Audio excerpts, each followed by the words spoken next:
Philosophy, the Age of Revolution, from 1750 to the 1900s. Morality is not properly the doctrine of how we make ourselves happy, but how we may make ourselves worthy of happiness.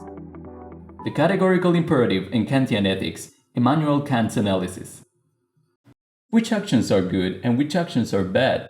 That's a question that has burdened humans since the beginning of times, because its answer is really important to maintain harmony in a society, but still it is difficult to reach. Today we'll learn about a formula that might help a little, the categorical imperative. Let's discover it together. Many thinkers around the world have proposed various ethical systems, but just as in every philosophical field, there are plenty of opposing views. Immanuel Kant, who's widely known for his theories on knowledge, decided to join the debate to find a practical and trustworthy guide to proper behavior. You see, some philosophers believe that the most important parts to define an action as good or bad are its consequences, and many of us could agree on that. If we do something that will make someone else happy, then that seems fine. If our job allows us to save people, then it is good. This is the so-called teleological perspective. The only problem is that we can't be completely sure that things will turn out as we expect. What if we end up hurting someone when we were just trying to be good? Then we simply can't be certain that our actions are good or bad. Basing our morals in predictions could be a little like rolling the dice on what's good and bad. That's why Kant believed that we should use other criteria to doubtlessly evaluate our actions even before we get to perform them. Such criteria can only be found through logic, and that's exactly how Kant did it. Let's review some of the things that we studied in the previous video. Kant believed that trustworthy knowledge is possible because there are some universal concepts inside ourselves that shape the way we think through logic. That means that we already come with the tools to turn experience into knowledge. That's a purely human characteristic. That's why Kant says there's also an a priori intuition inside ourselves that enables us to figure out what's right and what's wrong. That intuition is duty, and in order to actually follow it, we need goodwill. Therefore, if we act out of duty, then our morals are correct. This is what we call the ontological perspective. But if we put it that way, it sounds a little bit confusing. What exactly is duty, and how can we make sure that we are actually acting out of it? Well, to get a better understanding, let's think about the following. Why do we fulfill our responsibilities? There are three possible answers. The first one is to avoid punishment. For example, a student who tries to get good grades so as not to fail. The second one is to get a reward. For example, the student who gets good grades in order to receive something from his or her parents. And the third one, which is also the least common, is because of the internal concept of duty. This would be a student who studies because he or she really values education.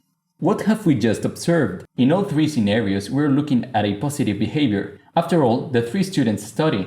Then, it turns out they all act according to duty, but only one fulfills the categorical imperative. You see, depending on the reasons or motivations behind our actions, we can define two types of ethical behavior. First, the so-called heteronymous ethics, in which we act towards an end or an objective. Here we have the student who studies for the reward and the student who studies to avoid the punishment. In both situations, we are focused on what we get in return for our action. This is what Kant called a hypothetical imperative, which means that it is only necessary in case we want the reward. If for some reason the first student is no longer worried about failing, then he will stop believing that his duty is to study, and it would be very difficult to convince him otherwise. That is a dangerous idea for Kant. Moreover, forcing a person to act just because of a reward could also lead to questionable shortcuts. Think about it, the student who is only motivated by the reward will most likely cheat throughout an exam, because anyway, he or she will still get it with less effort. In both situations, duty can be easily abandoned because of our selfishness. Although it might sound incredible, many philosophers use this type of ethics. For example, Aristotle believed that the proper behavior was that one which increased individual happiness, or Epicurus who focused on pleasure. Both sound pretty good, but as we mentioned previously, focusing on the reward of an action can make us lose sight of our duty, and in the end, we wouldn't be acting with goodwill, but rather just according to our convenience. But there is also autonomous ethics. which according to Kant has the most validity even when we think objectively, because, as we said before, it is backed up by logic. Here's where the formula we have been waiting for since the beginning comes in: the categorical imperative. It is simply a guide which we can express through many different ways. The most common is the following: act according to a maxim which you would like as a universal law. To act properly, we should ask ourselves whether we would like to see that behavior in others. In general terms, it means to be fair and enthusiastic at the same time. If we do it, it's because we would accept and urge others to do the same. For example, being kind. Most of us would agree that it would make sense to live in a world where everyone behaved kindly. Then let's start with ourselves. We should act because we believe in the action itself. Someone who acts according to the categorical imperative must act kindly without expecting anything in exchange, because it is part of the person's duty. On the other hand, it also forbids us to do things such as lying, because if everyone did it, truth wouldn't make sense anymore, and a real society wouldn't be possible. That's how Kant believes that the concept of duty acquires its validity. Another way in which we can phrase the categorical imperative is this one: always treat humanity as an end in itself and not simply as means. Kant believed that the concept of duty is a human characteristic, and therefore every human being is equally capable of developing ethics and being treated with dignity. Fun fact: modern human rights are based on a similar idea. We should all be treated as equals and protect our dignity. Then, if we find people in trouble and we have the chance, our duty is to help them, not because they will give us something in return, but because that's how we'll give them the dignity they deserve. In other words, our objective should be to value humanity. To finish up, there's also another way in which we can understand the categorical imperative. Act willing that your action will set an example for others.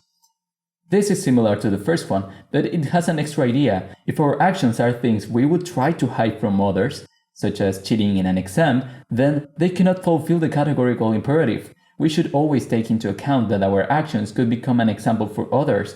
So someone with a true sense of duty should lead by example, because that way he or she will help others to get a little closer to the type of society he or she would like to live in. As a fun fact, that is similar to the way Confucius believed that virtue is transmitted. To summarize, we can conclude that ethics for Kant are based first on not giving up your principles, then on respecting the principles of others, and third in sharing our own principles by setting an example. That's how we all have the duty and the possibility to create a society in which we would like to live in through our actions and our goodwill. If you think about it, it is not that complicated. Now, it is true that in real life every person could have a slightly different idea of what duty is in every situation, but if we follow the categorical imperative, we'll be making sure that we're being fair with ourselves and with others. There is no perfect society, and we won't always agree with everyone, but the categorical imperative could lead to liberty and equality so that everyone will be able to self-direct and respect others, learning one from another by example. Next time you're doubting what you should do, ask yourselves why you're doing it and whether that behavior is the one you would always like to see in others.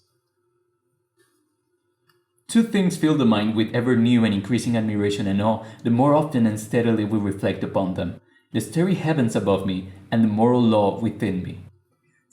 If you enjoyed the explanation we presented in this video, we invite you to discover some more of our content produced by Kantian. In case there's any doubt, clarification, or topic proposal, we remain at your service. Please feel free to leave your comments, like the video, and subscribe.